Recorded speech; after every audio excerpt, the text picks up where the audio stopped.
everyone. We've got 2 hours. So in that time, I can cover a lot of territory. And probably about halfway through, I can answer questions. And they're going to be real questions, not statements. Otherwise, I'm going to give you a Chinese arm burn.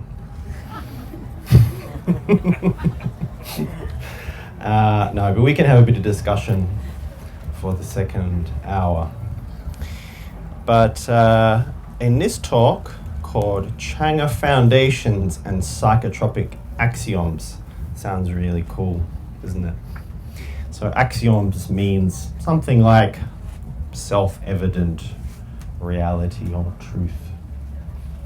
And the funny thing is, I really haven't given so much of a talk about Changa. I haven't really devoted too many talks to this topic. Part of me feels, well, what is there really to say about it?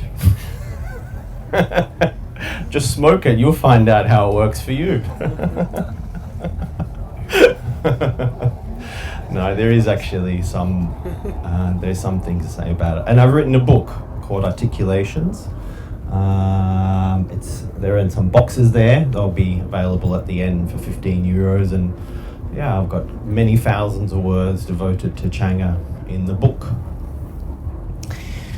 So the interesting thing about Changa is when I first developed it back in the early noughties, I considered it to be something like DMT light, because at that time in Australia, DMT is quite popular because, as many as you know, DMT is found in acacia trees in Australia, and people were extracting DMT from acacia trees since even the late 80s. There were people doing that, but especially since the early mid-90s. So even though there probably wasn't a lot of DMT in Australia in the mid-90s, late 90s, even early noughties, there was not a lot.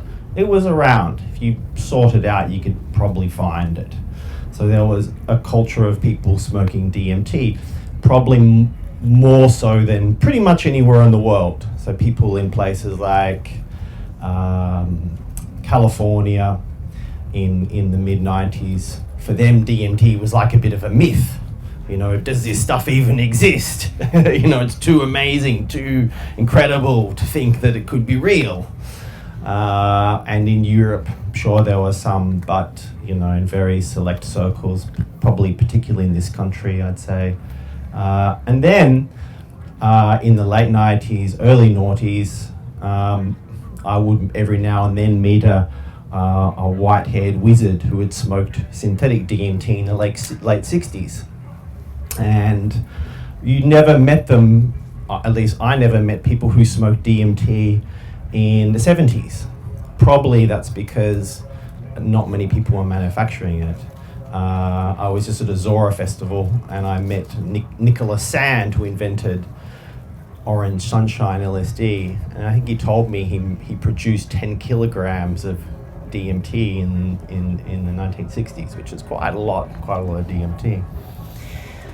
So at that time in the early noughties, there was DMT in Australia, and how people would approach DMT, and in the community that I lived in at the time, Byron Bay, is most people's DMT experience was facilitated by someone else.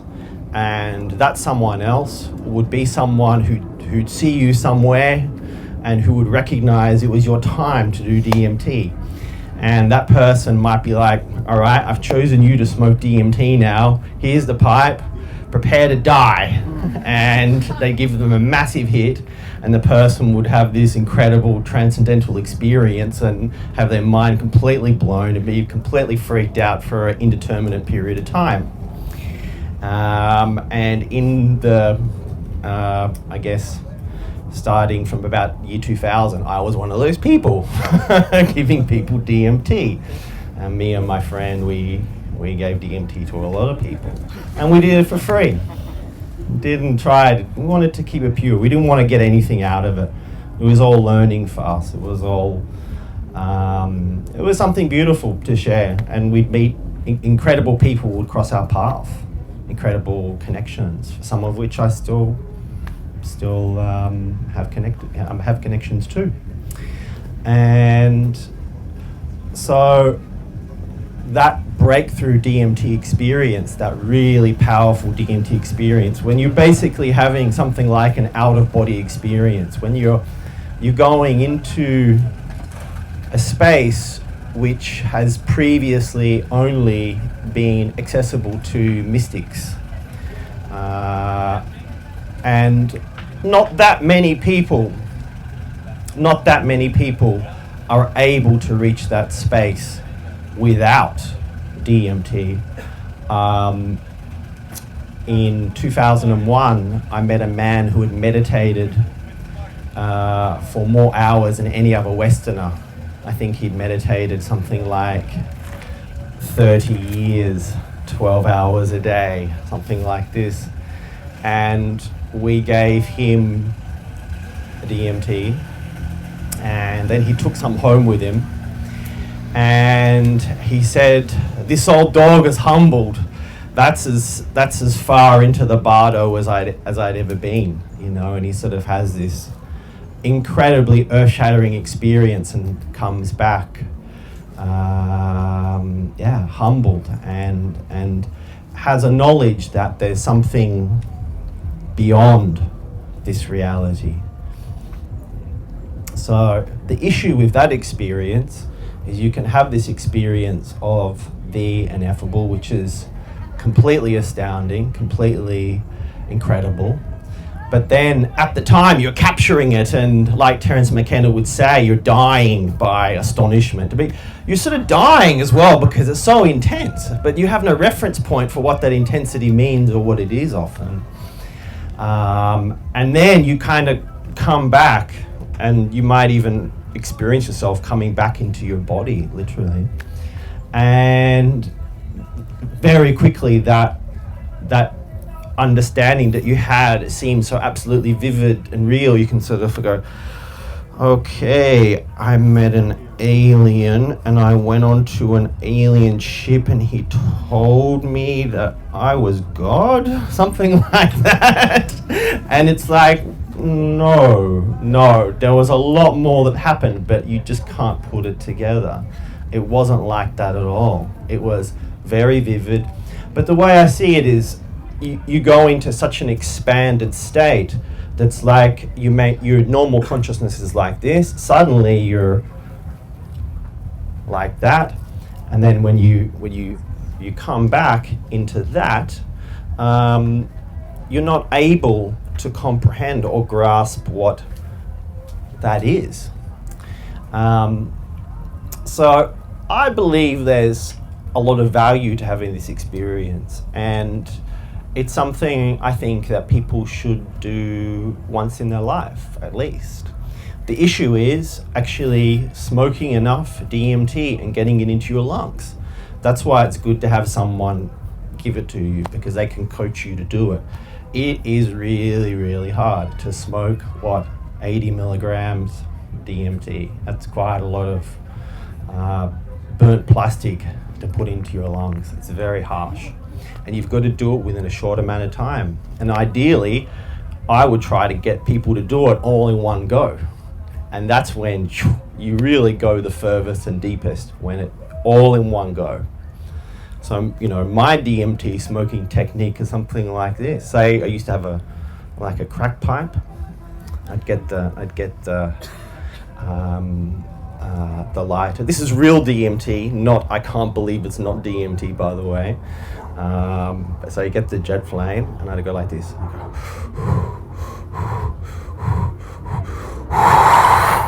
And I go.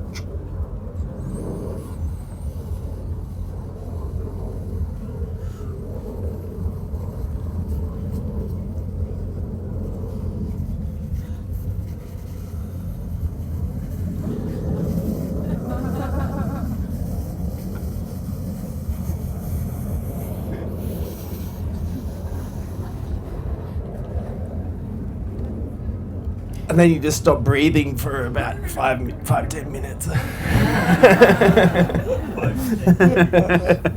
Or even longer. So that's how I recommend doing that. But probably a crack pipe is not the best way. And I see people, I saw some YouTube videos of a guy giving people 5-MeO DMT recently through a little crack pipe, and 100 milligrams of the Bufo alvarez toad, and that's a lot. That's a lot.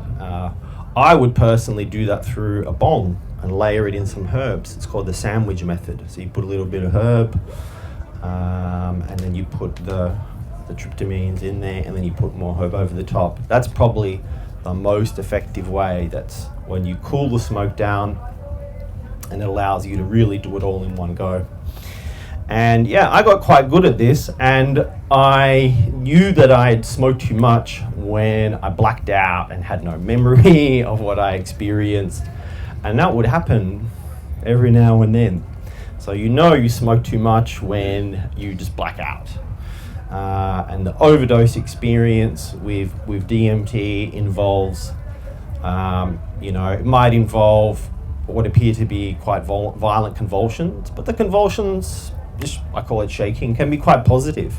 People can froth at the mouth, their eyes can roll back into their head, they can start swallowing their tongue a little bit. It can look exceedingly freaky, but they can have, that's almost the limit.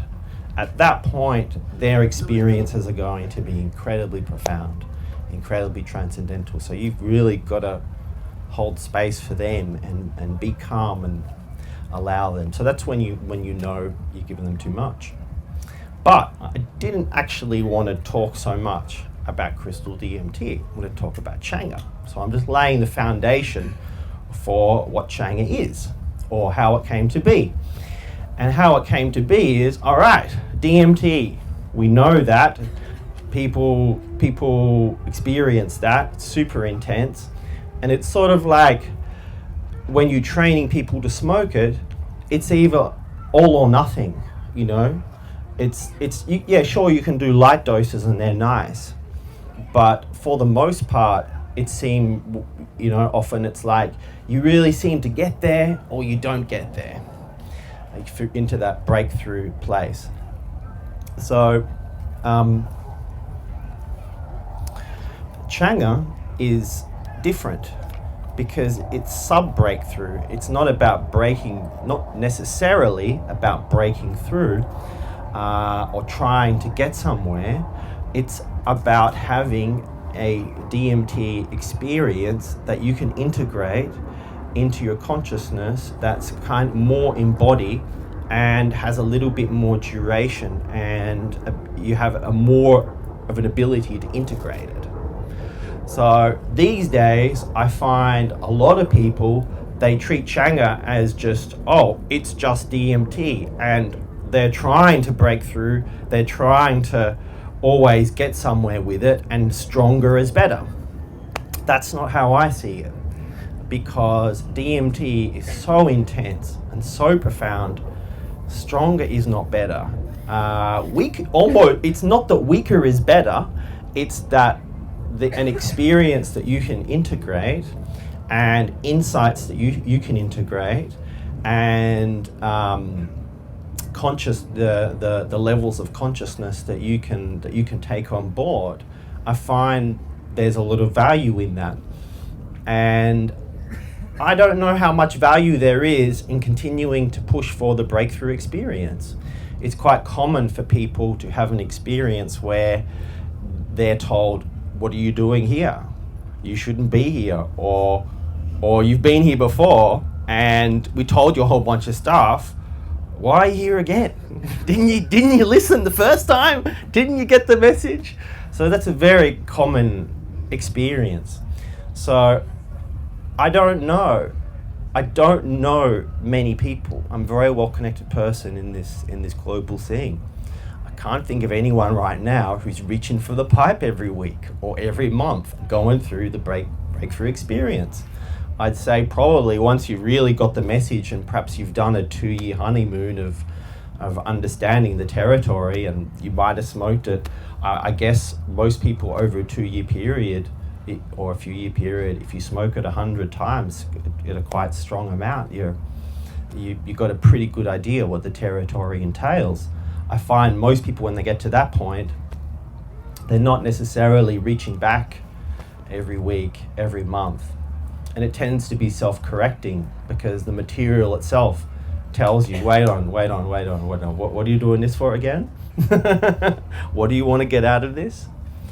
And that's what ayahuasca will tell you as well.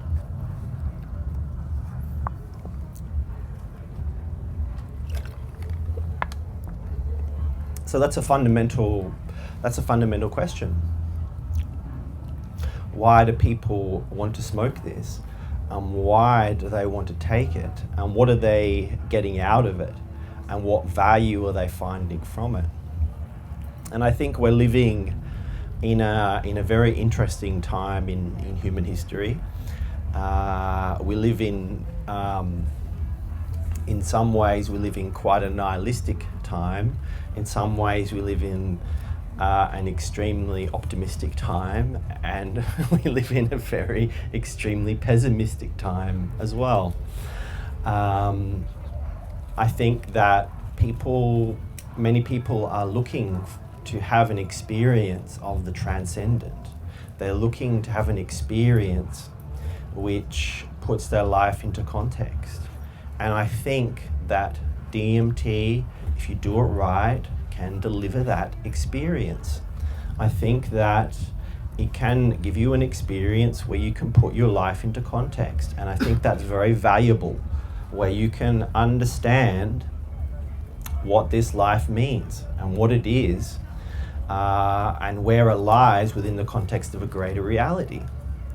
There's a lot of people who don't believe in any greater reality. I'm not one of those people.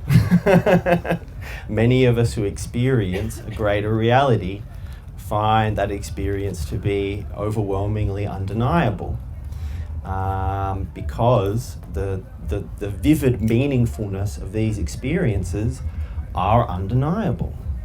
They are some of the most vivid and meaningful things you can experience as a human being in the DMT visionary space.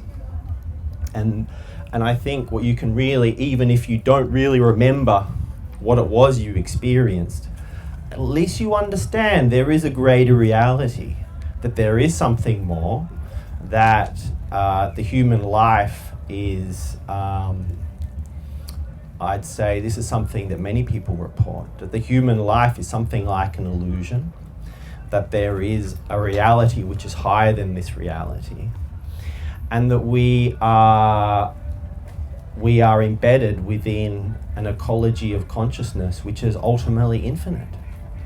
That reality is incredibly expanded, and there are many possibilities for experience. And this makes sense because DMT, at the end of the day, is a neurotransmitter. It's not designed, it doesn't do anything. It doesn't have an action on the brain. It's just a neurotransmitter.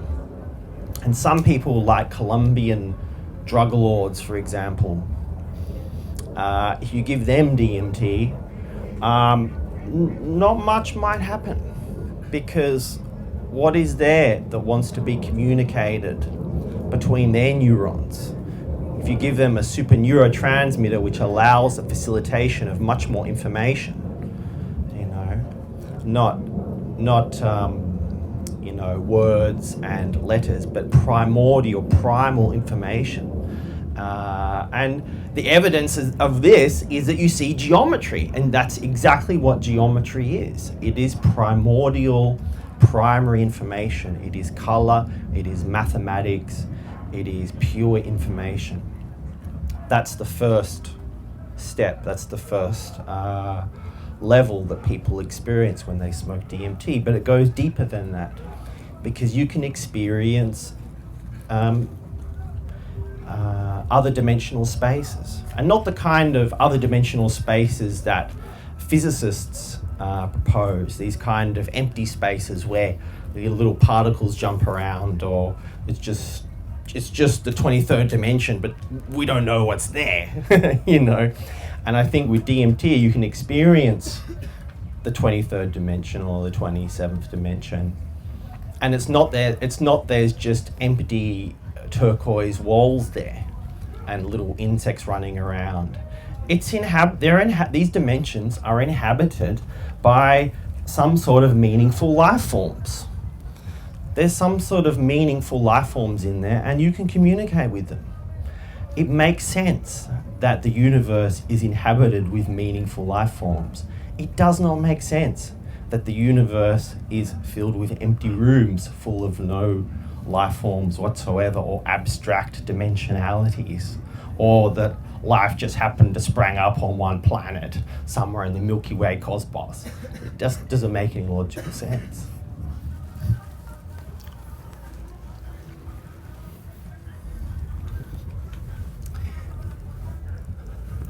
So going back into Changa, with Changa you can kind of bring it back more. You can make friends with this space. When I first began introducing it to people who had experience with DMT, they said, DMT doesn't always have to be intense. It can be more chilled out. You can make friends with it. And that was my experience with Changa, like making friends with DMT, because it's so alien. It's actually not anything. I see it as a facilitator of consciousness. But the being a super neurotransmitter, there's so many potentials for consciousness to appear. There's so many things that the human mind finds uncomfortable or can be difficult to process and integrate. So my view of Changa is that it was a way to really spend some time with DMT, to chill that down, slow it down. And that's why ayahuasca is generally used, because ayahuasca is like a feminine, they call ayahuasca the mother, don't they? So it's like a sort of a feminine space which has a kind of gravity and physicality, and also the passion flower. It's not designed for the harming. It's designed because it's put in there because it has a calming effect, a soothing effect, a sort of grounding effect, relaxing essentially. So you can sort of go into the space and be more calm, more relaxed, not freaked out, not dying of astonishment, you know. So this was my intentionality, and this was where I was coming from with Changa. And now I see a lot of people of like, hey, this is the way to smoke DMT, and I got this 72.5% blend here, and it is gonna blow your mind, you know. So I think once you get past that, once your mind has been blown, you know, that's when you might want to dial it down, because the initial blends I was working with were 20% DMT, 25% DMT. Now you've got people making these 50 and 72.5% blends. And when you're getting into the 72.5% blends, there's almost no herbs in there. It's just pretty much DMT. And that's fine too, you know. There's something to be said for just smoking pure DMT. It's just clear. It'll take you to that place. It's transparent. Why do you even want to put it in herbs in the first place? You know, some people talk about enchant's leaf, which is no ayahuasca, just herbs. You know, probably I would say the best way to go about that is just infuse it in mullein, because it's a lung herb. It'll make it easier to smoke, because that's what the mullein does when you combine mullein and Changa. So how does it work? Why is it interesting? Why Changa in particular? And I think one of the key theories that I have about it is that all the different herbs that you use have an effect when you combine them with DMT and ayahuasca. When I went to the Amazon in 2005 and 2006, I learned about admixture herbs, admixture plants, and they put the admixture herbs and plants in the brew. And the admixture plants, they are activated by the ayahuasca and to a certain degree by the DMT. So you can have an experience that is no longer ayahuasca, that is no longer chacruna, but you have an experience, a psychoactive experience that is chuchuwasi or bobinsana. You're experiencing a completely different plant spirit. And so it is with Changa. I would say it's not so much that you are experiencing the plant spirits in your face, because you're not just using one admixture, which is typical in the Amazon. They use one at a time, not 5. But you're experiencing an amplification of the effect of the different herbs that you use. And that is a big part of the alchemy that I think a lot of people don't necessarily understand, because they don't necessarily understand that ayahuasca is an activator of all plants. And that's how people understand ayahuasca in the Amazon. It's not just a source of harmine and tetrahydroharmine. It actually has what we would call a spiritual component, which is not actually a spiritual component. It's just how the technology of ayahuasca works that we don't necessarily understand in 2016. So that is what I would say about the different herbs that you use. Any herb that you use is going to be amplified and affected by its presence, by the ayahuasca. And a lot of people these days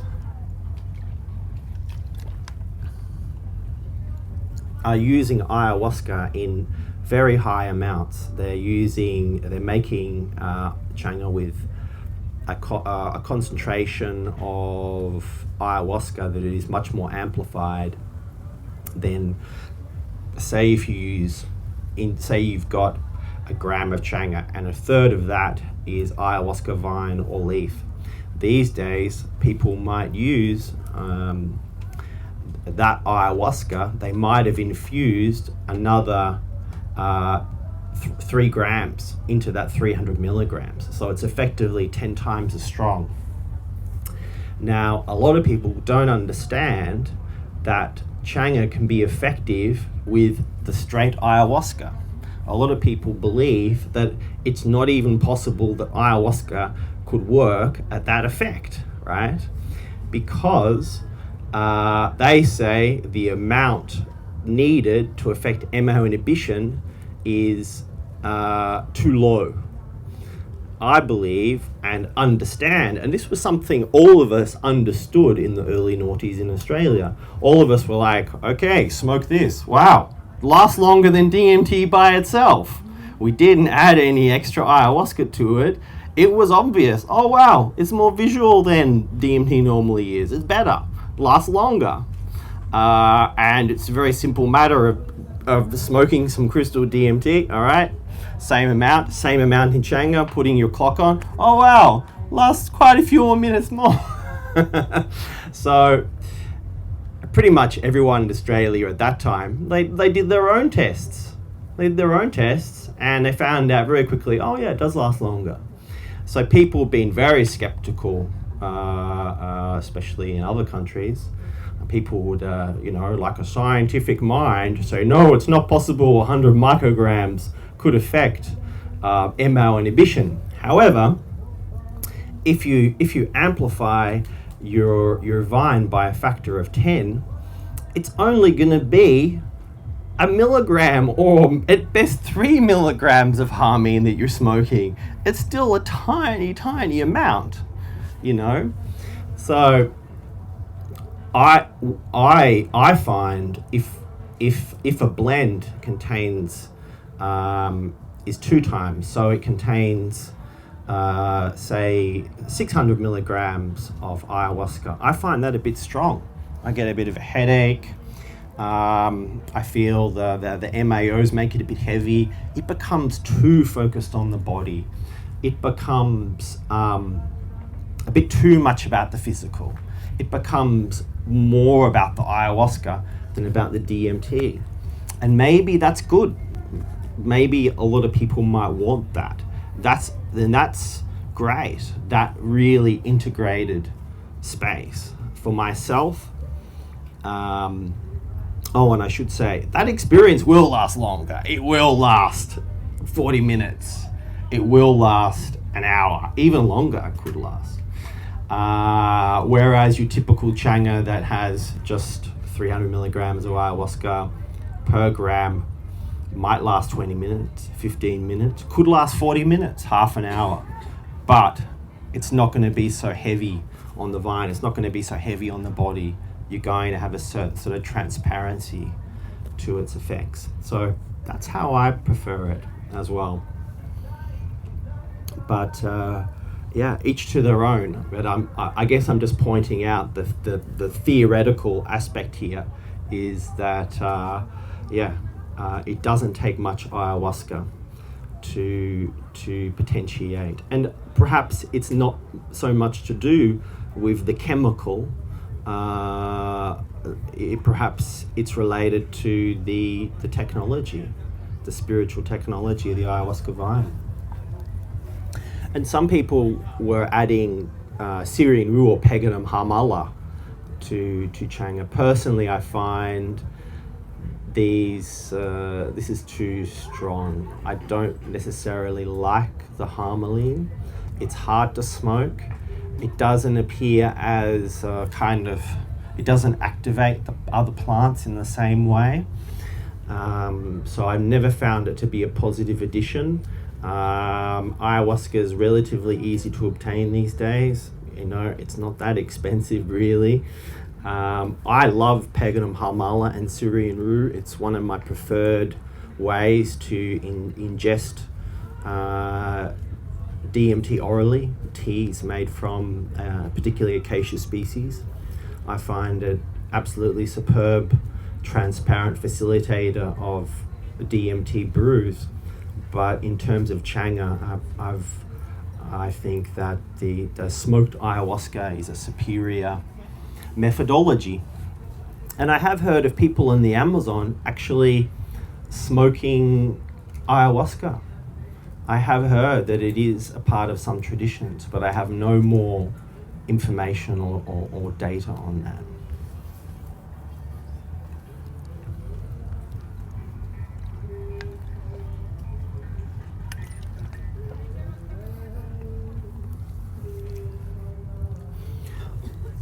So, if you smoke Changa, it should feel good. You should feel good. And there's a reason why it feels good. Your body is telling you and communicating to you, this is a good thing to do. But this is something you should do again, probably. It's pushing the circuitries of your reward parts of your brain and in your psyche. Those buttons are being pushed. And it's telling you like, hey, this is a good thing. You should do this again. It's like the rat pushing the button to get some cocaine. And there's nothing bad about that. That's good. That it feels good is a good thing, I think. But that doesn't mean it's necessarily that's what it's all about. It's not it because it isn't cocaine. It's not just about feeling good. It has a whole lot of other aspects to it and a whole lot of significant aspects to it. And there are some people who say, oh no, you should never use DMT recreationally, or some of the real timers are like, oh, this Changa is just DMT light and people should leave it alone and just smoke the real DMT like, real men do. So I think that there's certainly something to be said for the recreational component of Changa. That it feels good is your body telling you that it's doing something good for your body. And the way I see it, it's activating circuitry in your body, in your emotional body, in your spiritual body. It's opening up channels. It's going like a tuning fork. It's tuning you up. So after you smoke it, you should feel really good. You should be having a kind of an afterglow. You should actually be feeling better than you did before you smoked it. You should feel kind of tuned up and aligned and balanced, like you've just seen a really good mechanic for your circuitry. And modern day science has only really just begun to understand DMT, how it works, what it does to the body. Only just begun to understand what ayahuasca does. What we do know and what we do understand is that it does do a hell of a lot of good things for the human body, for the human health, that appears to be super positive, beneficial thing to do. So generally, I would say that it is a good thing overall that people do it. But I'll go into that later, about what I would consider the negative aspects too.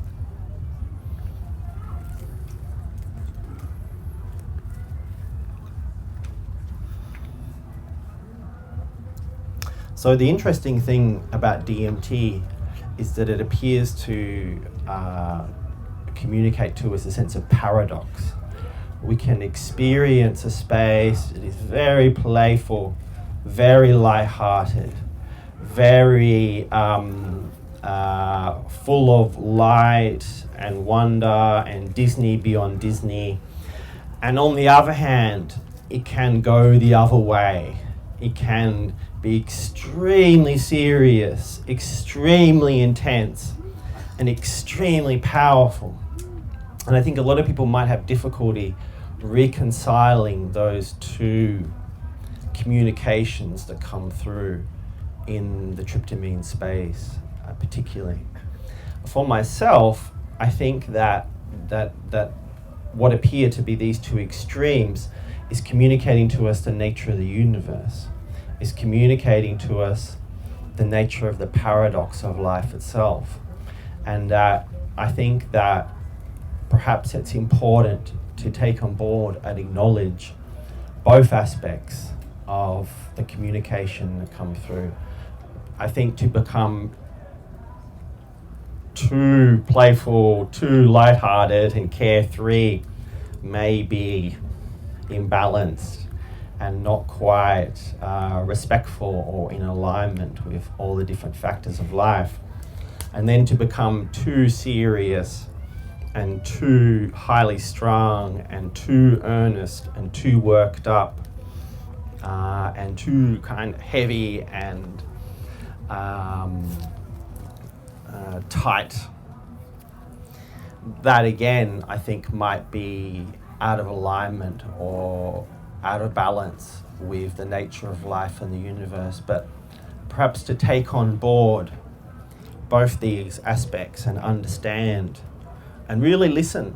And I think we could all really listen to what is being shown to us, what is being communicated to us.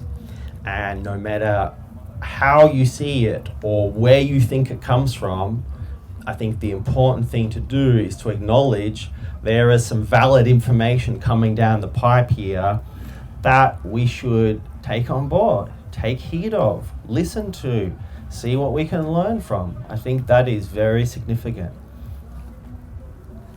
Terence McKenna talked of these elves, these DMT elves. Personally, I think I met one guy who's experienced elves. I've experienced elves once, but most people don't experience elves. Most people experience such an extraordinary array of different things that it's really hard to even begin to categorize what most people experience. So I personally think that as soon as someone talks about elves, I sort of switch off, because I think it's, you're positing DMT. Oh, you smoke DMT, you're going to this, they'll be the elves, and they'll dribble some bouncing balls out of their mouth and tell you to do what they're doing, and you're sort of going into this Terence McKenna world, you know. I remember talking to a friend way back when, and I had smoked a lot more DMT than him, and he was never able to break through because he was never able to smoke enough because he had problems with his lungs. And I remember telling him about my experiences, and I'm talking about them, and he kind of interrupted me and ran over what I was saying and brought up what Terence McKenna was saying about how the elves can manifest things right in front of you, and then they ask you to do the same things, you know. So it's almost like this sort of archetypal ideology of the ideal experience, which I think is quite ridiculous. Because in the moment of what you're experiencing, it's very temporary. It goes away very quickly, and the value of it is the value of it that it has to you in that moment. So I think all this talk of elves and are the elves real? Are they autonomous? It's like, I see so many different beings. I've seen so many different beings. The elves are not really. I think I saw some cyber elves once. They weren't earthly elves. So yeah, when people talk about elves, I think, you know, I'm reminded of these kind of Irish earthy spirits. There's a lot of things you can experience that are not elves.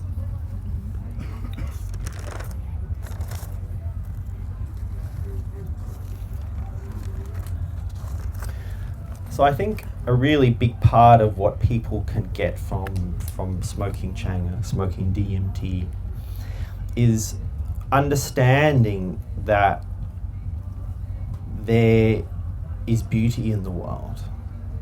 And this is very significant because a lot of people in the world today are not experiencing very much beauty in their lives whatsoever. And there's a lot of nihilism in the world. A lot of people have a very, nihilistic view of the world. It might be, well, you go to work and then you watch television and then you do it all again and get drunk on the weekend. Or there's no meaning to anything, we're all gonna die, or et cetera, et cetera, et cetera. There's a lot of nihilism which sees no meaningful beauty or doesn't really understand that there's something more. And I think this is the fundamental meaning message of DMT Changa, that there is something more and it's bigger than you, and you're not necessarily able to understand it, but there is something more. And there's not just this, and perhaps when you die, you will understand more of what that is. I think that's a fundamental message. So the people who say, oh, there isn't anything more, it's just your subconscious, unconscious mind manufacturing some archetypal symbologies from an interior structure, blah, blah, blah, blah, blah, blah, blah. That doesn't make any sense to me at all. That is any understanding or description of the experience that people produce or manufacture, I think tends to be, it goes against Occam's razor. Many of you will know Occam's razor as a technique that skeptics use. And it goes like this, that the simplest description is more likely to be true than the more complicated and complex description of what is occurring. When it comes to DMT, the simplest description is that You're just experiencing something real. That's it. That's the simplest, it's the easiest, it's the most elegant. It's the description that people in pretty much all traditional cultures have utilized. It's one that has existed all over the world, and perhaps, I don't know what the percentage is, but I know among experienced explorers, pretty much all of them understand it to be that way. And all of us who have explored deeply understand that what we can experience is way beyond us and our capacity and ability to interpret what it is. And I think that's very confronting for the human ego to acknowledge that we're not like monkeys who are at the top of the food chain, that there's something bigger than us, there's something more mysterious than us, that there's actually we are not just that we are actually connected to everything, and that what everything is a whole lot bigger than just this planet and us human monkeys running around doing our thing. So I think that what I've seen in people when they smoke DMT, what I've seen, and I think Rick Strassman said, well, you know, I don't know if DMT really affects or changes people's lives. I've seen that it does. And the significant reason why it does is because it shows people that there's some meaning to life. Just like people have a near-death experience, the breakthrough DMT experience can be very similar. You can experience that there's a greater context of being and that your life has a meaning and a purpose, and it can you can have an experience of receiving primary understanding about reality. That might be, for some people, an overwhelming experience of joy or love or an extremely positive states of being, like states of being that are beyond the ordinary state of being, that are essentially transcendental in nature, that allow you to understand that there is that what you have experienced, those states of, but you can experience states like that again. And that was something incredibly beautiful and meaningful in and of itself. And this is very significant.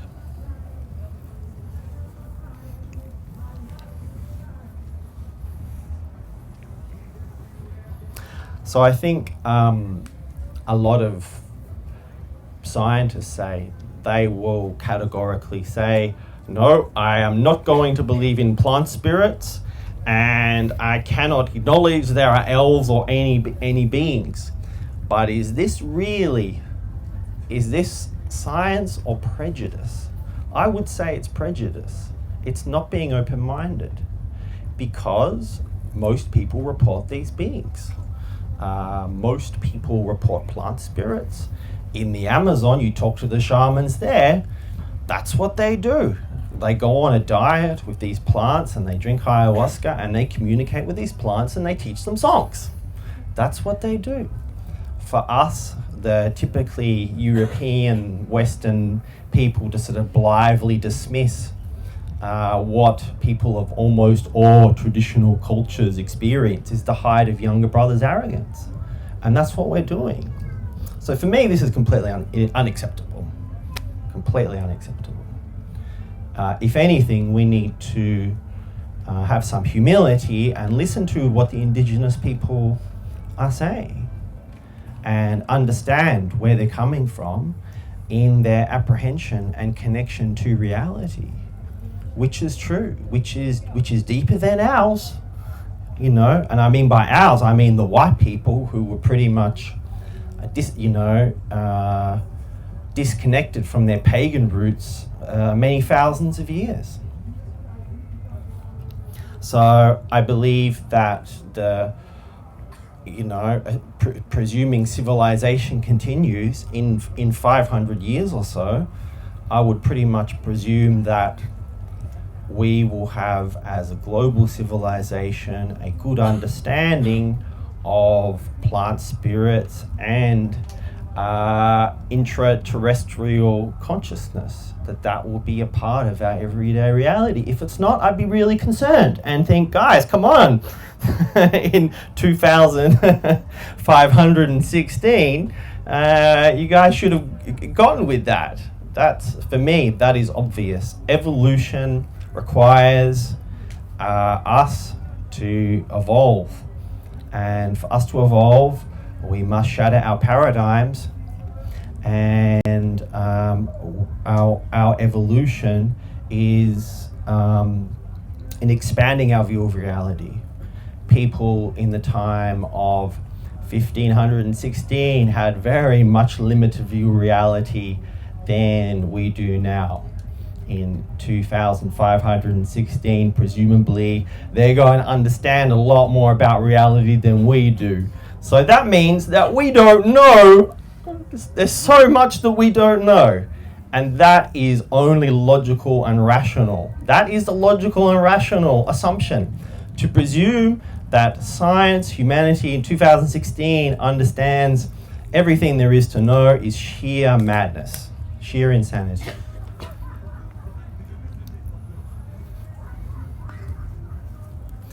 But for me, this perspective that we know very little and there is so much more, it's very easy to accept. It has so many positive implications. So for me, it's no big deal. It's accepted. It's not crazy for me. Crazy, I would say, is being out of touch with reality, is being out of contact with reality. If you could say, in our modern society, we're out of touch with earth spirits and plant spirits and interdimensional beings, then we are in fact out of contact with reality. That perhaps when we smoke DMT, we are becoming less crazy and more sane by being more in contact with reality. That's what I would say.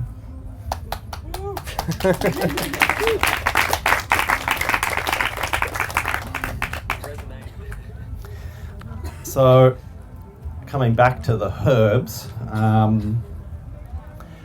I'd say the first negative aspect of Changa is the smoke, because it is quite harsh. It's not always easy to smoke. So I think, for me, I find it quite harsh on the lungs, like I'm going to feel it the next day. I don't think it's really good for the lungs. Many people have had experiences of smoking DMT where the beings tell them, look, this is not great for your lungs. So I would say this is really something to be aware of. Who knows how it negatively affects the lungs? I do believe that using coltsfoot or mullein especially it allows you to smoke it more easily, but also it seems to help the lungs deal with the smoke as well. So I think that's a very important addition in the herbs. I'd also say that there's not necessarily, when you smoke Changa, there's not that much time in the space.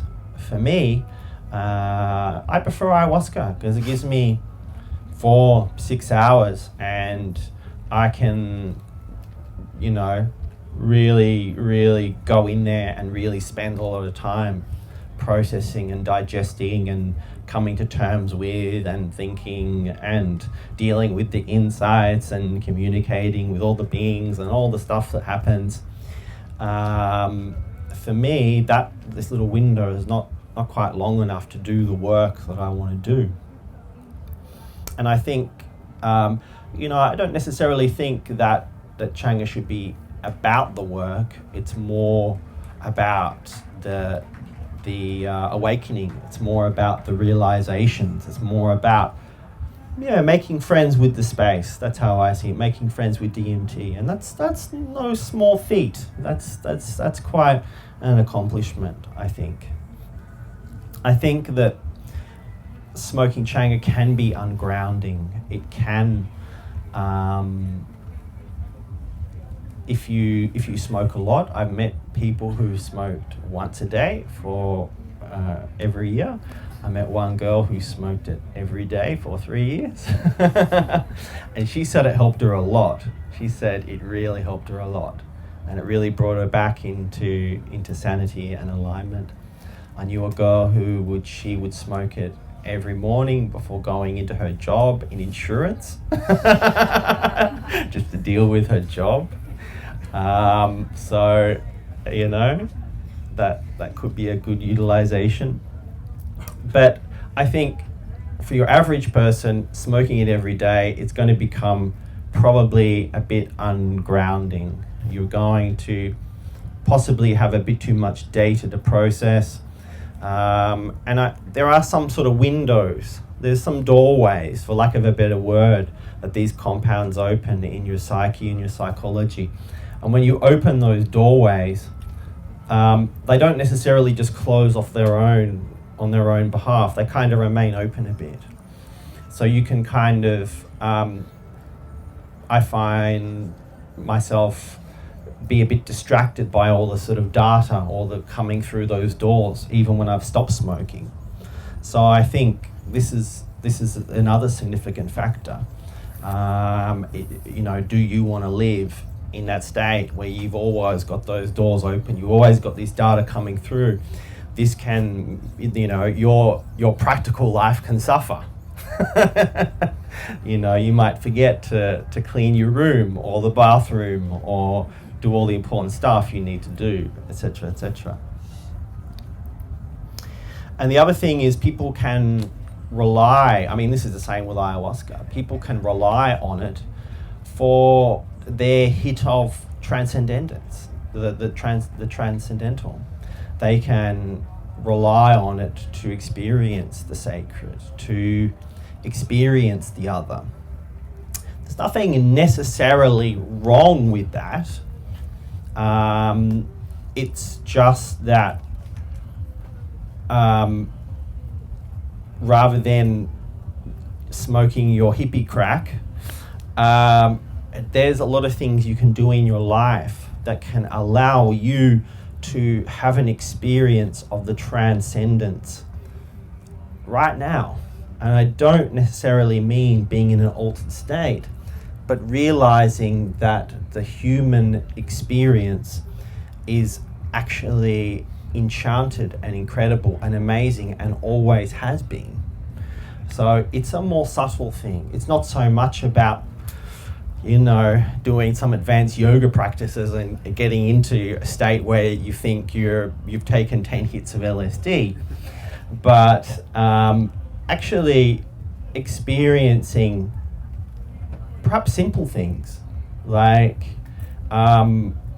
appreciating nature, or appreciating the people in your life. And I think it's useful to talk about not this sort of just this vertical transcendence, because transcendence is moving out of a sense of moving out of your own knowns and your own body, and the sense of having an understanding of the other, of something else.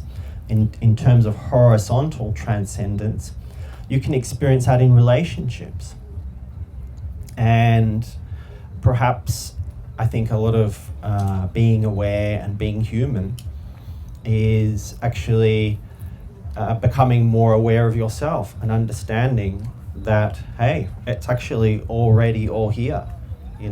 We've already got it. It's a matter of tuning into it and being more aware of what we have and appreciating that and being happy with that.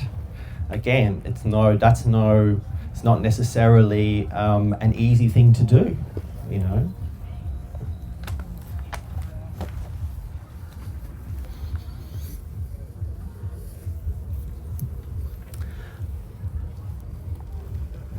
So I think I'm going to answer a few questions, and then I'm going to talk about some other things, because I've got fair bit more time.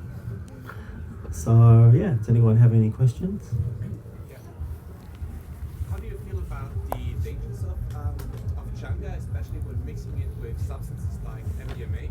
And what would you consider a time to wait in between till the MAO inhibitors are gone out of your system?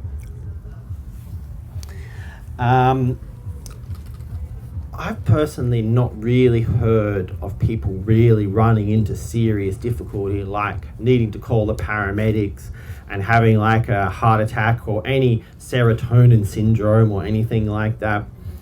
I've tried Changa and MDMA a few times. I found it worked really well. It was fantastic. I'll answer it. However, if you read the article in my book, I have mentioned that for some people it might result in a state which is extremely unpleasant, something along the lines of serotonin syndrome or a similar sort of state. Every now and then I hear of people tell me that they feel sick or they feel bad after smoking Changa for a day or two, and they don't even know why. Certainly I don't recommend people smoke Changa on SSRIs or take ayahuasca with SSRIs. But a lot of people, on the other hand, don't seem to be wanting to get off the SSRIs anytime soon. So if they really want to do it, do you want to stop them if it can help them? I have heard people who do smoke Changa on SSRIs. Might give them a headache. There might be some brain damage there happening. We don't know, do we? I would probably recommend against it. I would probably recommend combining it with MDMA, unless you're aware you could be getting into some hot water with it, you know. I probably, the harmine I think probably the harm in the harmine is more likely to become apparent in the boosted harmine Changas rather than the regular strength of ayahuasca, where you're just using straight ayahuasca and not boosting the harmine. I think in the case of the boosted harmine, then it might be more troublesome for sure. I mean, I wouldn't want to combine the boosted harmine Changas with very much anything in particular. I haven't heard of anyone running into trouble with red wine or blue vein cheese or any of the tyramine containing foods with Changa, because I think that ayahuasca is self-regulating. Like it's a technology that is self-regulating. It's just not some clunky machinery that's subject to human variables. So that's how I would understand it. Do you find a difference if you use a different plant that contains the DMT, like mimosa or acacia or paleo? Yep, that's it. I mean, a lot of people that, you know, the scientists, you know, really serious guys, they understand everything. They will say, well, synthetic DMT, if it's 99.9% pure, and DMT from Mos hostilis is 99.9% pure, it's going to be the absolute same because chemistry tells us that DMT is DMT. And that's not my view. My view is that DMT is not DMT. That some DMT from some trees, which is going to appear exceedingly different from DMT from other trees. The scientists will say that could only be due to other impurities or chemicals in the alkaloid sample. And I would say yes, but some of us are very experienced and we know our wine and we sniff it and we swirl it around and we really understand what we're working with. And also there are some plants, especially acacias, which we know that they're pretty much pure DMT. So it's easy to go, okay, try this one, pure DMT, try Psychotropic, it's pretty much, you know, all just pure DMT. What you're going to experience in the state is the plant teacher, the plant spirit. It's the artist communicating, It's drawing on your inner vision. Everything looks different.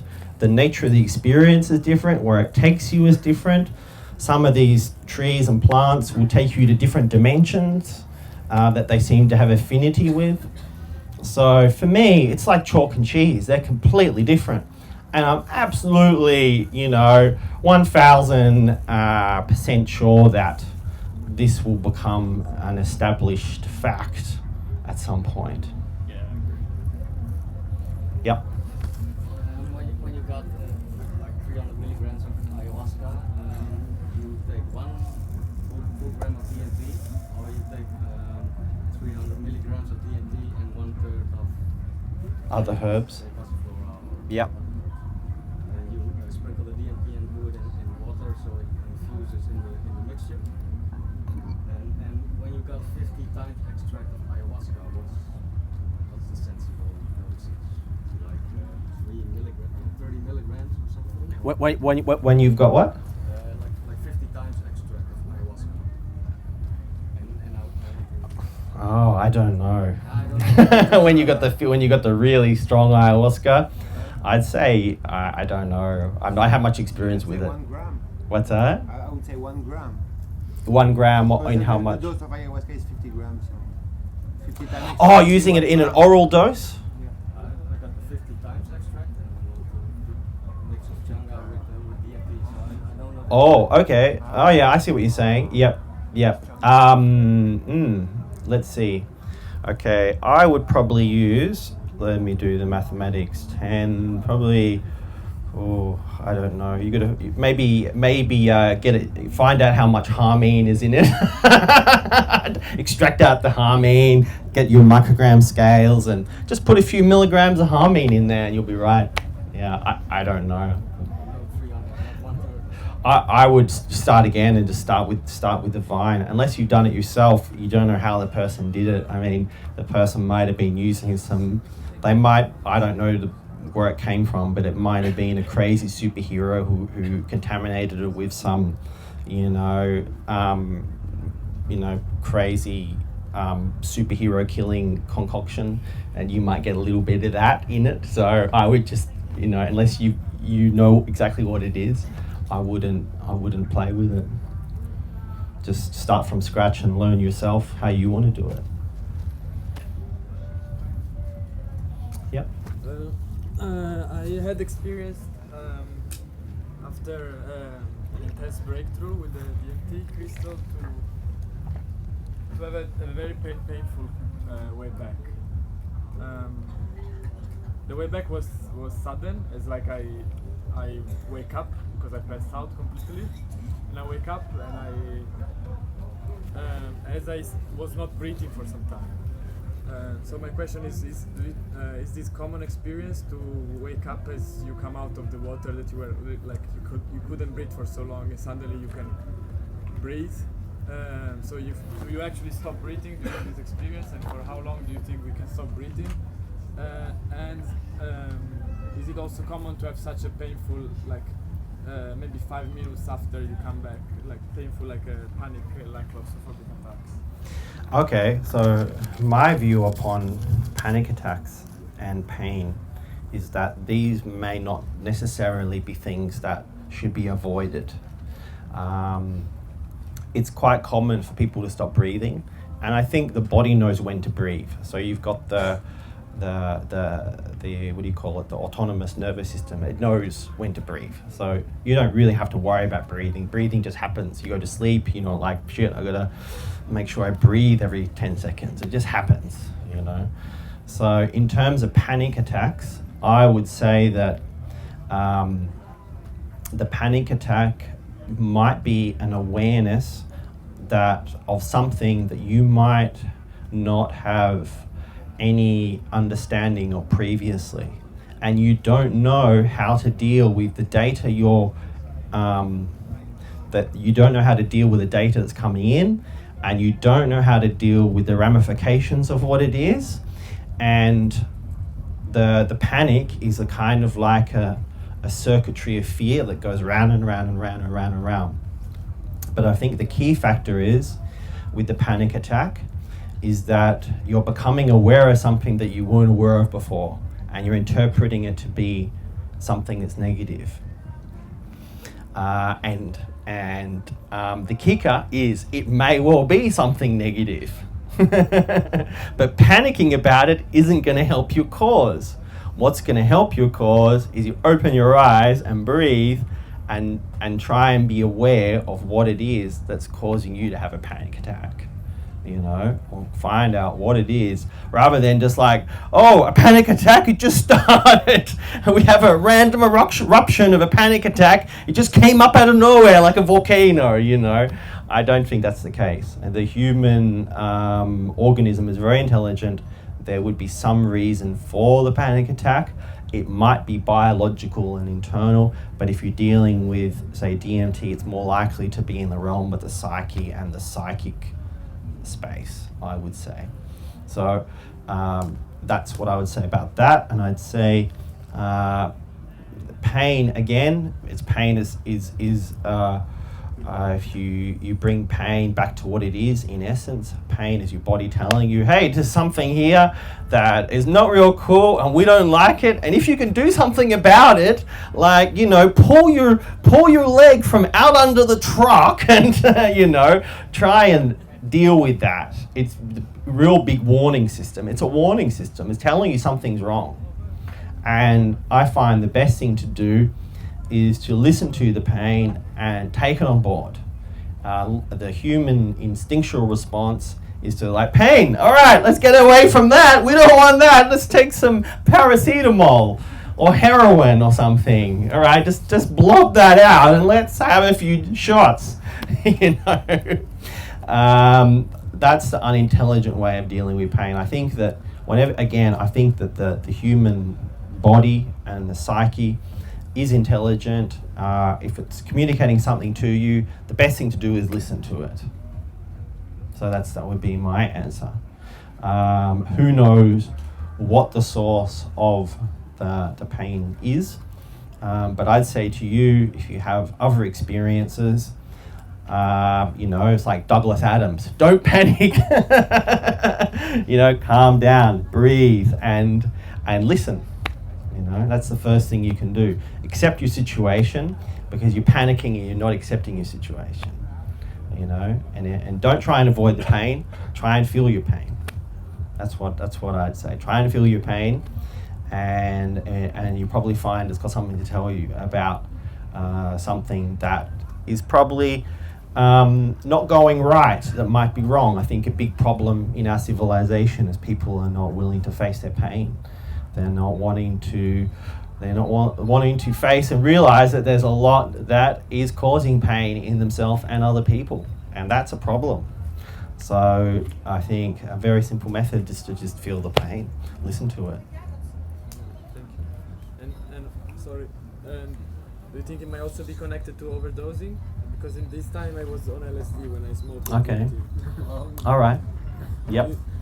Well, it might be telling you, dude, don't take LSD again and smoke DMT. You could try it again and it gives you the same effect. You can be pretty certain that's it.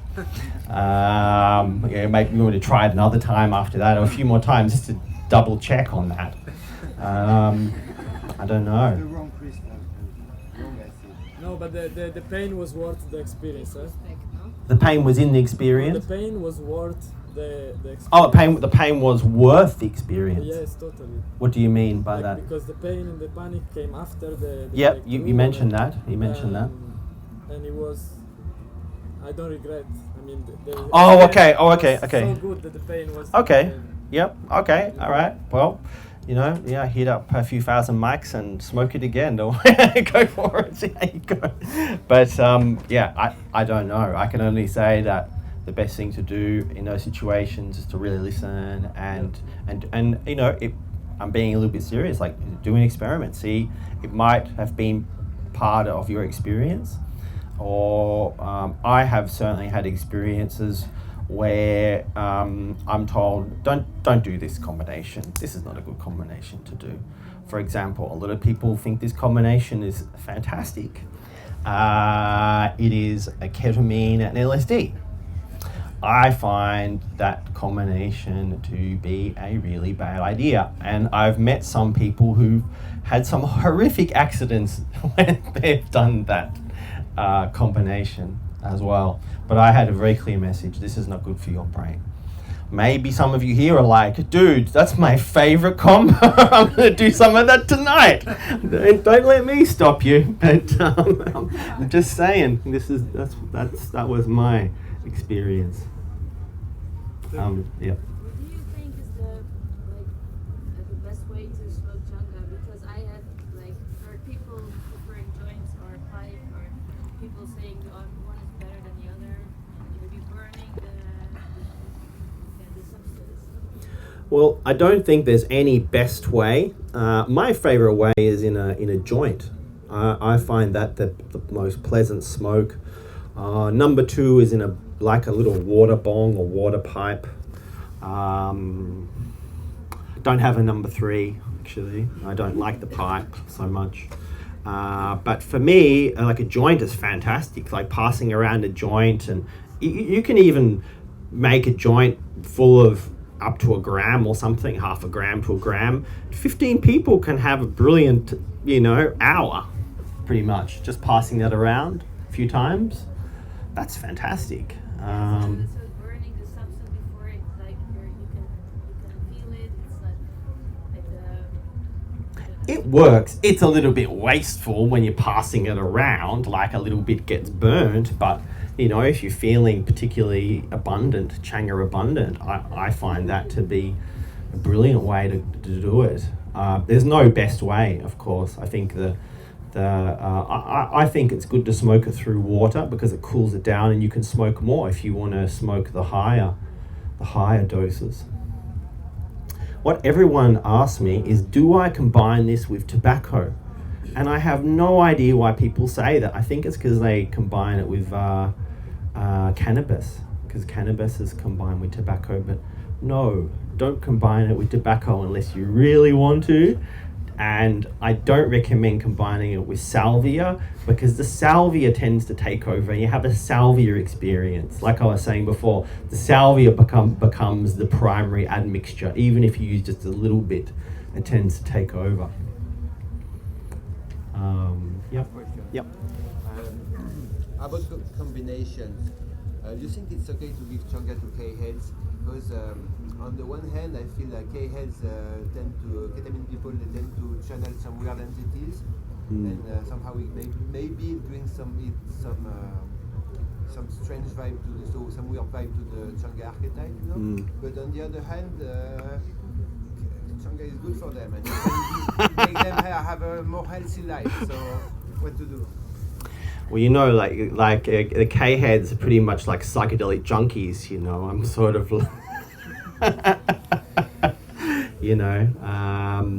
some people were like, junkies, what do? You just let them go. There's not much you can do for them. I don't have any view about this in particular, because I think, people should make up their own choice. Personally, if you do combine Changa with ketamine, I've found it to be pretty powerful, very powerful. Combining intramuscular DMT and intramuscular intramuscular K to be very, very powerful. But I have to say, there's something in the experience which says there's a limit to how far you can go here. There's something in the K which appears to sort of contaminate the tryptamine experience. And interestingly enough, it's very Moorish, this combination. It's quite something. Just smoking DMT with K or smoking Changa with K. I would say probably what I was told, or what was communicated to me, that there is some kind of contamination of that space. But I don't know if you've heard about the Buddhist meditators or the Australian Aboriginal elders or all the, pretty much any traditional people complaining that, they're going into their sacred spiritual places, and then there's some raver in a K-hole. Sort of K-holing, gurning their way through what was previously their holy, sacred meditational place. So, yeah. So it's a tricky one. What do you do? We can't, everyone's got free will and autonomy, don't they? We can only make suggestions and recommendations. Yep.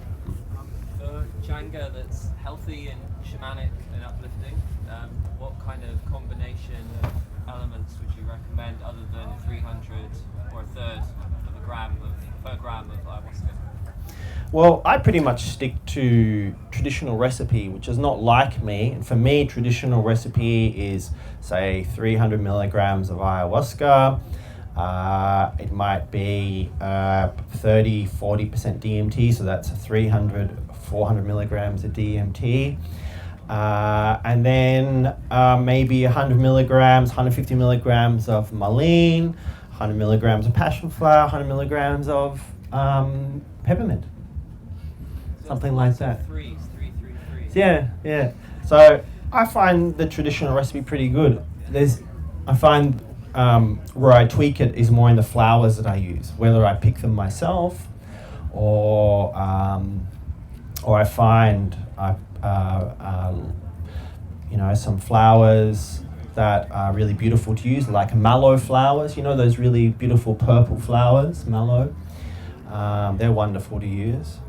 And you can make some really beautiful, beautiful looking changas with your different flowers. And the flowers have just a little bit of flower can have quite a bit of impact on on the smoke.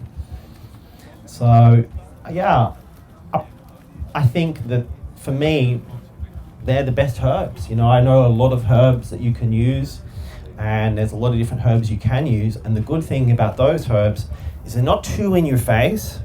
They're not trying to, they don't have a really big kind of ego or imprint. They're not trying to do too much. They're transparent, but they have a function, but the function is not too overwhelming. And the function of the ayahuasca I've talked about, the function of the malin I've talked about. The peppermint is a beautiful, cooling, soothing, calming, mentholated clarity. And the passion flower I talked about as well. The passion flower is again calming, relaxing. They're good vehicles for allowing the ayahuasca, which is the more feminine, and the DMT, which is the more masculine, to have their kind of marriage. That's one way to see it. So I think a lot of what we call alchemy is just understanding the kind of metaphysics or meanings of the elements you're working with, and then putting them together in a way where you have the understanding. And then when you have that understanding, anything that you create is going to is going to have these elements instilled in them, which has that sort of mysterious spiritual force that makes it potent or worthwhile. So I'd say that's my primary recommendation to alchemists, to get a little bit superstitious with all the different elements involved. And it's like so many things, it's all in the details, and a lot of it's in your attitude and your mindset as well, and where you are, how you are. Whoever makes a Changa, it's going to be their kids. It's going to be their children that's going out into the world. It's going to bear their imprint, even though it's plants. It's going to have their markings on that result, and that's going to be felt by the people who choose to smoke it in some way or another. So there's many mysterious elements involved in the end result and the effect of the end result. I would say. So, for example, if your intentionality is to create the strongest, most mind-smashing, melting Changa the world has ever seen, well, I hope, well, if that's your intention, and then you probably get a result like that, So, but like I said, I think when it comes to DMT is so powerful, so intense. Especially I think when you do it more, you understand how intense it can be. But I think the real value is in making it gentle, making it assimilatable, making it allowing people to integrate what they experience, slowing it down rather than going into this sort of earth-shattering, mind-melting earthquake zone. It's like it's not sustainable. And I think that pretty much anyone can have a little smoke of Changa. Pretty much anyone. And get something out of it. Whereas the really strong doses, the really strong Changas, really strong DMT, that's not for everyone. It's not for everyone. Not everyone's gonna wanna do that.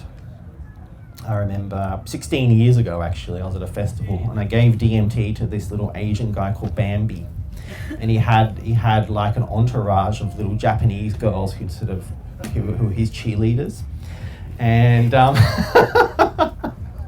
so I took him up on the hill and gave him some, and he was immediately like, too much, make it stop.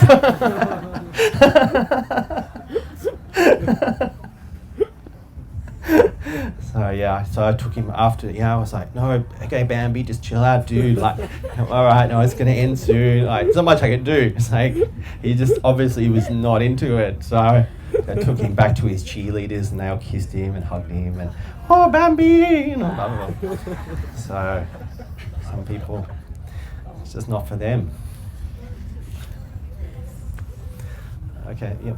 So what's your recommendation for integration? What you find out?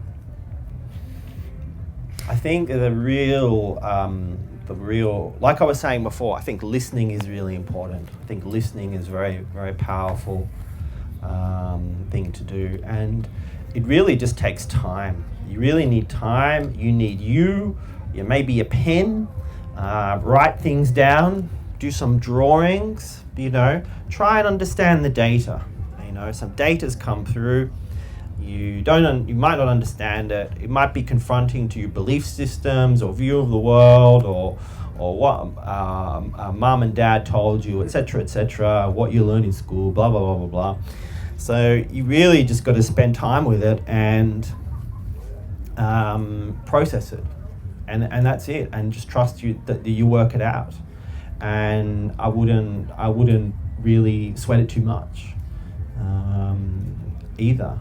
I think you've just got to keep doing that work. Keep doing that work of processing it. And it's so unique and individual, it's hard to even talk about it. It's so unique, our individual thought processes. But you do hear of people who smoked DMT a decade or two or 3 decades, 4 decades ago, and still integrating it because it's such a big one, such a huge one to integrate for some people.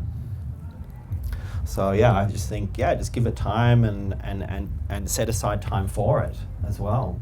It's I think it's important. I'm wondering if you've met individuals that have followed a certain diet before using Changa, like the diet you did before ayahuasca, and if so, what were these? Well, a lot of people really hung up over the diet when it comes to ayahuasca in particular, and I don't believe in the diet really myself at all. Not that I recommend people go and eat, have a few Whoppers and Big Macs and fries before drinking ayahuasca. But actually, I think it's not as significant or important as a lot of people think it is. Probably more important is your mindset, where you're coming from, rather than what the food your physical body is trying to digest. Preferably the food you eat beforehand. If you're a relatively smart person, you're gonna eat some food your body can easily digest and is gonna be good for you. Oh, but that's plant spirits also, no? What do you mean? That's plant spirits also that you take up in your body. That you what? That you take up in your body When? when you eat.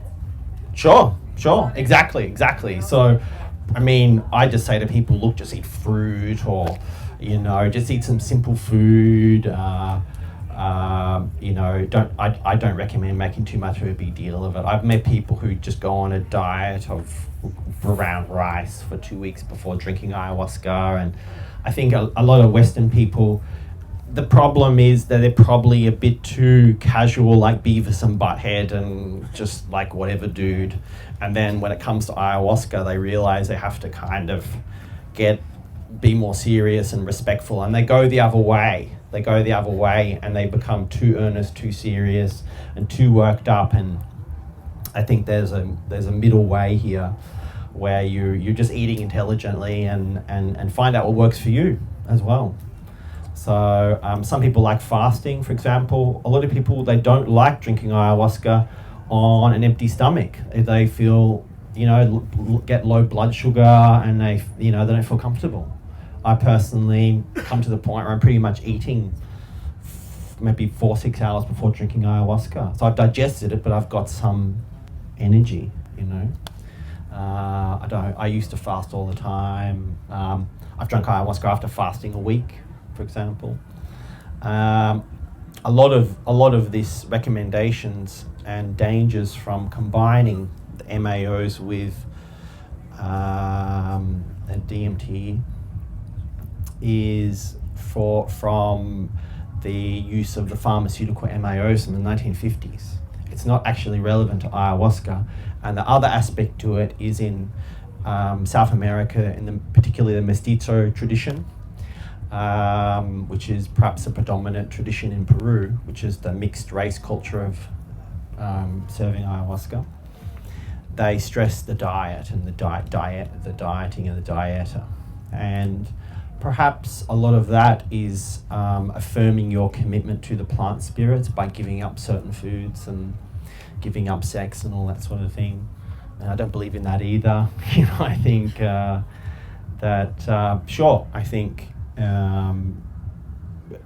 affirming your commitment to the plant spirits by giving up certain foods is certainly valid, but like I said, I think a lot of people can take it too far. So I think it's up to the individual to find the way that's best for them. Yep. Do you have any personal experience with a proper vaporizing device like Vapor Genie or Lushi? A little bit. I don't actually like them that much. Smooth, very smooth. It's a bit too smooth. It feels a bit indirect, like you're not getting the fire. You're not really making contact with it in a real way. I've also tried, there's people putting liquid DMT in these vapes. I don't like it. It's a bit weird. There's something not right about it. I mean, more power to you if that works for you. But there's I think the vaporizer's value is especially that it's probably better for your lungs, and it's easy to smoke. But something not missing from the experience. Bonfire has a nice element. Yeah, there's something missing there, some power or something. It doesn't seem as punchy somehow, the result. So perhaps that's my superstitious prejudice, but the vaporizer's never attracted to me. Some people think it's great. I think it's the way to go. All right, I've got about 20 minutes left. So ain't you gonna talk about how we should deal with those damn reptiles? That's tomorrow. Okay. Yeah. We've got 2 hours tomorrow as well. Yeah.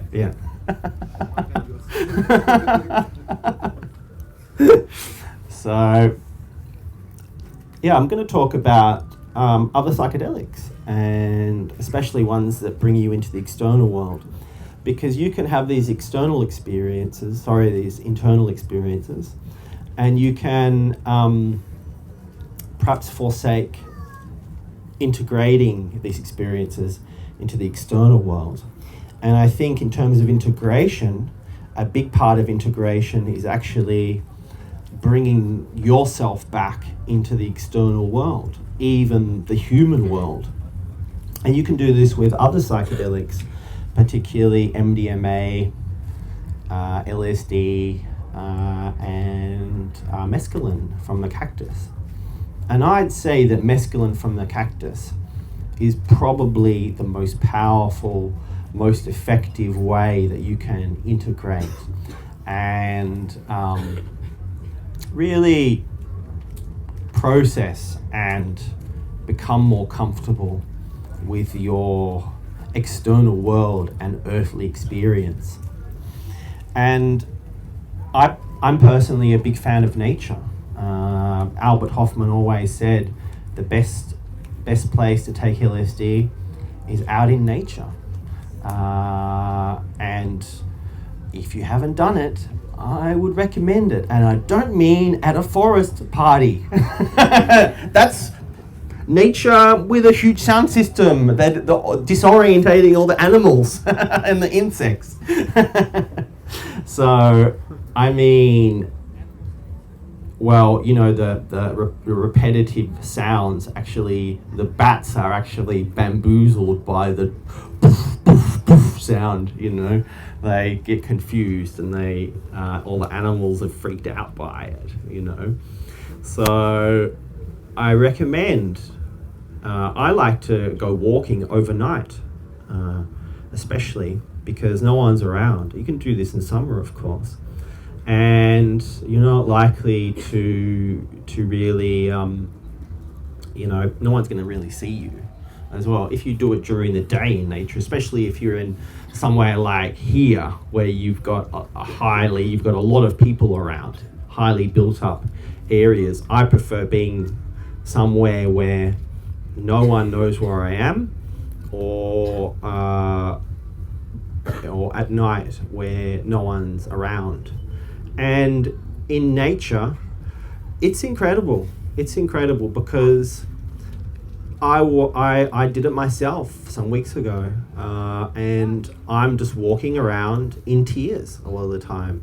You suddenly start looking up in the sky. Oh my God, there's these little creatures flying around all the time. And previously, I was ignoring them, and they're all looking at me and commenting upon me, and you know, it's extraordinary. And suddenly, you can have these incredible conversations with the birds, and it's fantastic. So much of our time we're blinkered.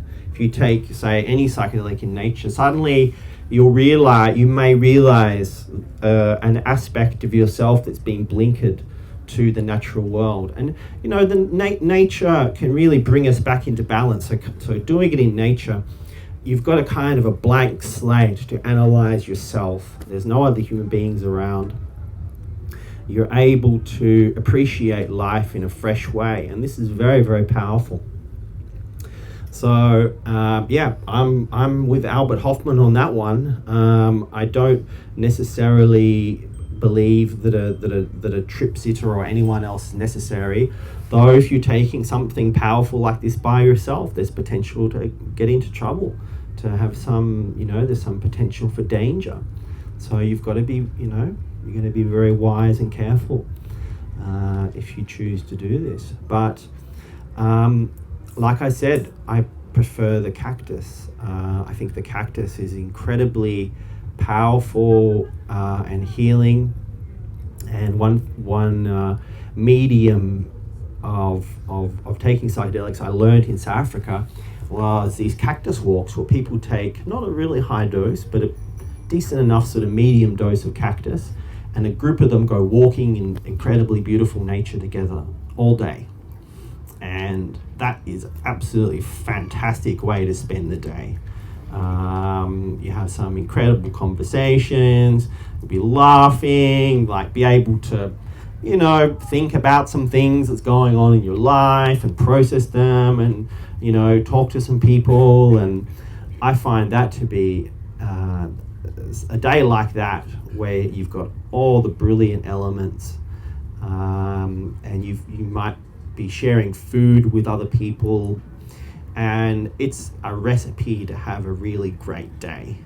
So I think that there's an element of taking these compounds not just by yourself but with other people that allows you to have a sense of belonging and to have a sense of being understood, because you generally, if you're going to do this with other people and they're choosing to do it with you, they're pretty much going to be on a similar sort of wavelength as you are. And I'd say doing something like that, where you're taking cactus with a whole bunch of people, is a lot. You're going to have I found a deeper sense of belonging in that space with a small tribe of 15 to 30 people than, say, taking acid at a festival like this, which is quite large. And I have found that can be quite alienating experience. It can be.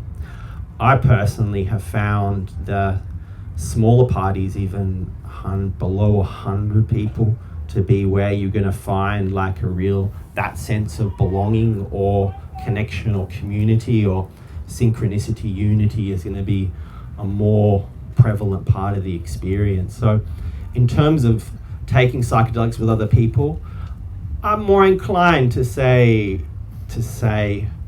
you know, if you're taking psychedelics in really big gatherings like this, you're exposed to a lot of different people's energies, and that has potential to kind of veer you off into some really weird territory. But if you're in a smaller group, a supportive smaller group, I think that really can allow you to go deep and be supported to go deep inside yourself and look at what's outside as well.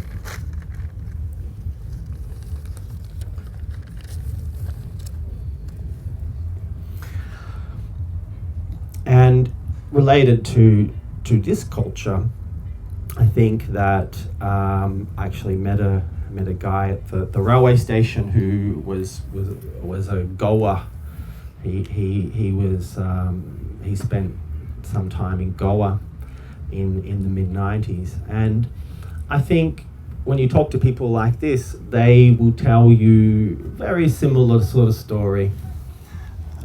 Thank you very much.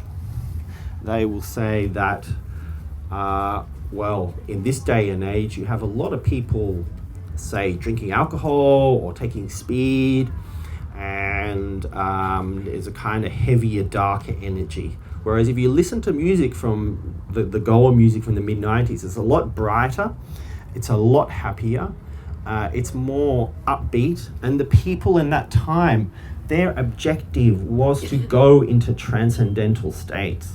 They were trying to achieve trance states, and the music would allow you to go into these trance states. Not everyone, of course, and of course you will meet people all around the world in this global psytrance Goa culture, or whatever you want to call it, who will be doing all kinds of shamanic or trance work. But in general, talking to quite a few people about this in the mid-90s in particular, that was a time when people were more focused on attempting to reach a transcendental spiritual consciousness via trance dancing and music and psychedelics, which I think is amazing and powerful. And often this large-scale festival culture can often represent hedonism and escapism. There's nothing wrong with hedonism and escapism in and of themselves. However, I think it's useful to look at the roots of a culture like this and understand where people are coming from, and also in particular, and this has been a little bit of a focus of this talk, is how many potentials there are for taking psychedelics, not just at festivals. And I'll be talking about that more tomorrow. So yeah, I'll take a few more questions and I'm going to finish. Yep. What do you say about set and setting? Well, a lot of what I've been talking about is set and setting, because the set and setting is your mindset and your attitude and your intentionality, and the setting is your physical environment and where you are located and orientated. So this is especially related to your own intention, and this is one of the things that I typically talk about, intentionality. And I mentioned this before about Changa. So why are you smoking Changa for, and what do you want to get out of it? And these are questions that only you can answer. Because I'm asking myself, like people smoking it on the dance floor. I'm a person, I'm so hypersensitive. If someone smokes it next to me, I have an effect from it. Yep. So I'm asking myself. Well, you know what? People ask me this question all the time. What do you think about people smoking Changa on the dance floor? And I'm like, well, I say, go and talk to them. Go and talk to them and see where they're coming from. And you'd be surprised what they say. I've met a lady who is in her 40s, never smoked cannabis, doesn't take any drugs, but she smokes Changa on the dance floor because it allows her to go a few levels deeper into her transcendental space. So you don't know what they're doing it for unless you talk to them. Sure, there's going to be some people who are just like, oh yeah, fucking Changa's ace, man. I fucking get fucked up on the dance floor, fucking smoking that Changa shit, eh? You might get some of them. I don't know. You do your own scientific analysis. But you're probably more likely to come across people who are going to be wanting to experience the dance floor, which for them is a sacred space or celebration, and they want to experience that in what they consider to be the sacred space of tryptamine consciousness, something like that. So that's what I recommend. Go talk to them. Don't judge them. It's not about judging. No. Nobody's coming to other people and saying, hey, is it okay to smoke it? Because maybe other people have an effect too. Maybe you can talk to them about that. You can. I do, And what did they say? I'm asking because many people, like you say, you go over there and they say, this is not your problem, and this is why I'm thinking, if I'm working with a thing like this, why I'm like this aggressive, I don't know, no? Or if I'm using something like this, why I'm like disrespecting other people in a way on it. Well, in terms of, you can't expect psychedelics to make people into reasonable, sane human beings. The ayahuasca scene is evidence of that.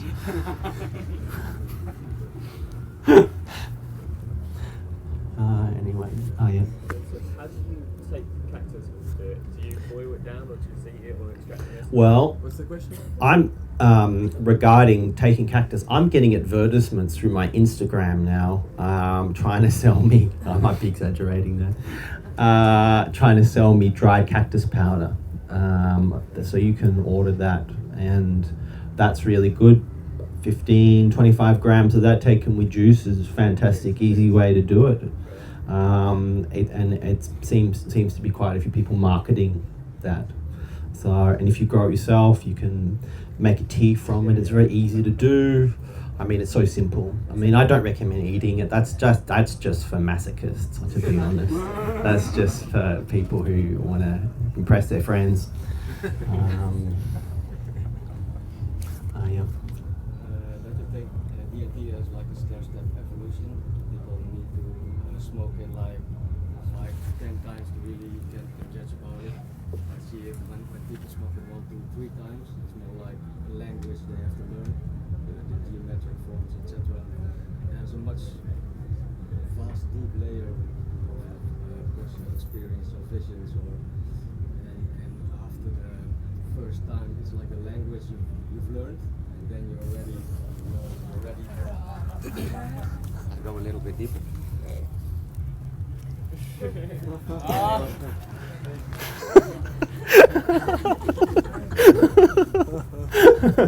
Chinese burn. I did warn people.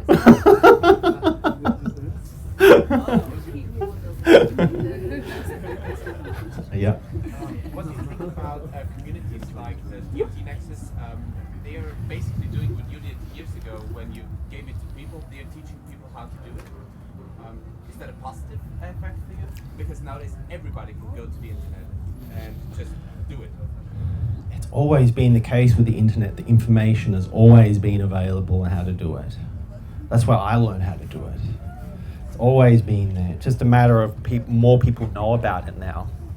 So I don't have any real views about that. I think that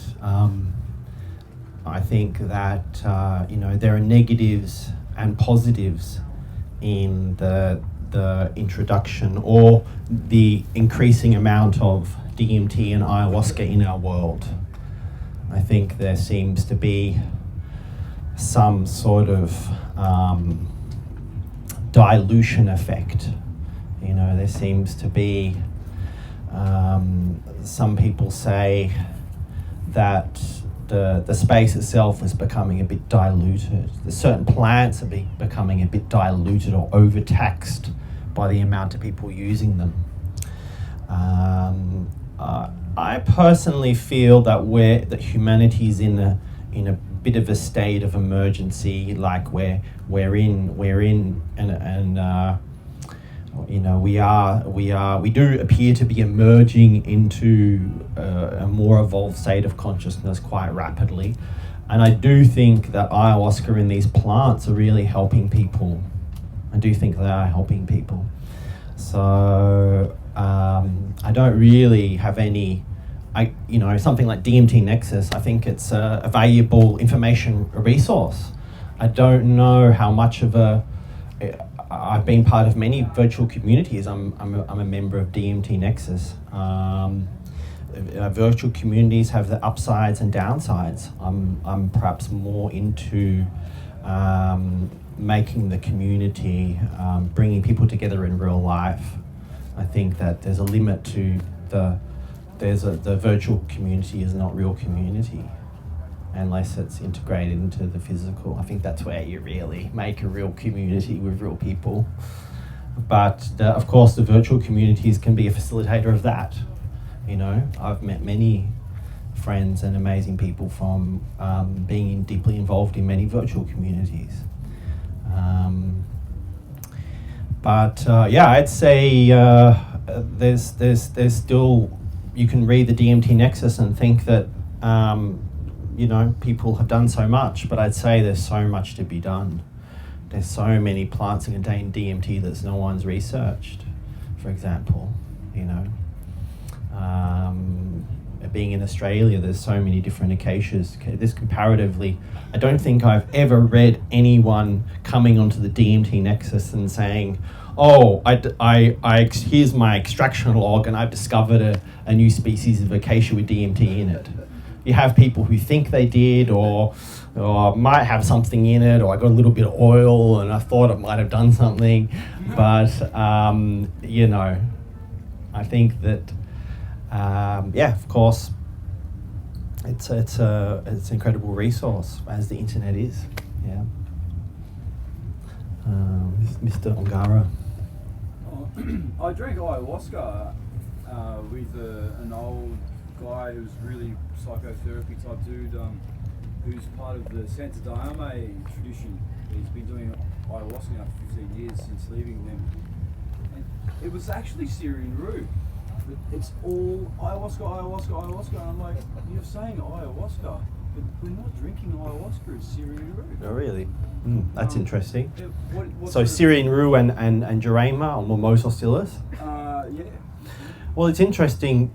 That was first brought to the West. And it's not Syrian root, it's Pagan Hamala. It's the same thing. Yeah, I know, but they don't call it root. Ah, right. Okay. Yep. Yeah. That's the Latin name. I believe that was brought to the West in the mid-90s by a Brazilian woman called Yatra, and she brought it to Amsterdam to the people there, and they started drinking Syrian rue and Jurema, and that became a thing. that became a thing, and it's wonderful and it's powerful, especially. But it's not ayahuasca. It's technically it's anahuasca, or mimosahuasca, or any. No, that's mushrooms. No, pharmahuasca? No, there's no pharmaceuticals involved. So, yeah, it's its own thing. Like the acacia and the Syrian rue is its own thing, and has its own value. So the blanket term's okay, but it's not really ayahuasca, is it? I wouldn't call it ayahuasca because it's not ayahuasca. There's some purists who say you shouldn't call ayahuasca that contains ayahuasca, Banisteriopsis carpi, and acacia, and that you should not call that ayahuasca. So I don't know. You go into a little bit like quibble land, but I do think that it's not quibbling when Syrian rue and mimosa is not ayahuasca, and no one should call it ayahuasca.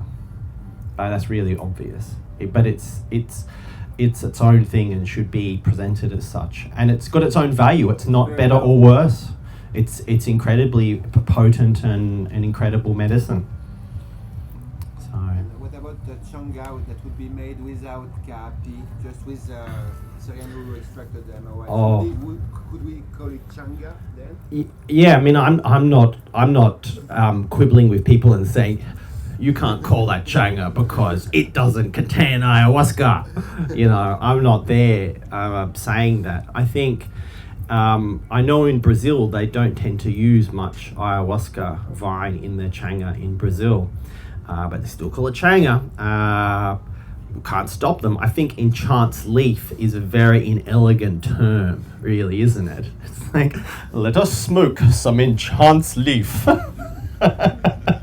It's whereas let us smoke some Changa, mate. Fuck yeah. It's more down to earth, you know.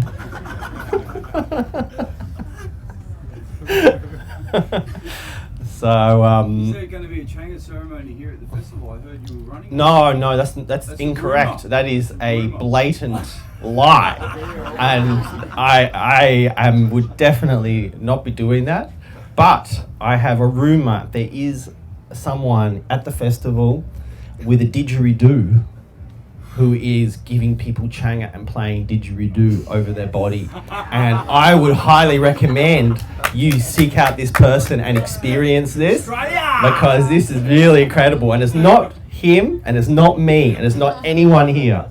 I'll give you, that's a clue. Not from Australia, is he? Yeah, I think he might be from Australia. He might be. Is he Aboriginal? He might be Aboriginal. He might be. I saw him doing it over in the healing tent this morning. Oh, really? Okay. Yep. All right. So, all right. Yep. What's your favorite DMT source? Mimosa, Stillis, or Banisteriopsis carpi, or Psychotropic, Viridis? Carpi doesn't have DMT in it. Sorry. Changa or Chacruna? Out of the South American ones, it's my favorite source is Charlie Ponga, and out of the acacias, they're all good. There's so many that I like, and they're all good. Cortii. They're all good. Cortii. Do you like Cortii? I like Cortii, but I like the jam. Jam, yeah. And do you like personally the Jurima? Yeah, it's not my thing, you know. It's not a plant that I use very often. I find it really does the job well. Someone told me that the way they saw it, that ayahuasca was like your mother, and Jurima was like your girlfriend. Okay. So yeah. That's just very easy. Yeah. All right, I think I'm going to wrap it up. What time do you talk tomorrow? Oh, I can't remember. In the afternoon, some point. See you in the afternoon tomorrow. Yeah. Yeah. That's it. Thanks. Thank you.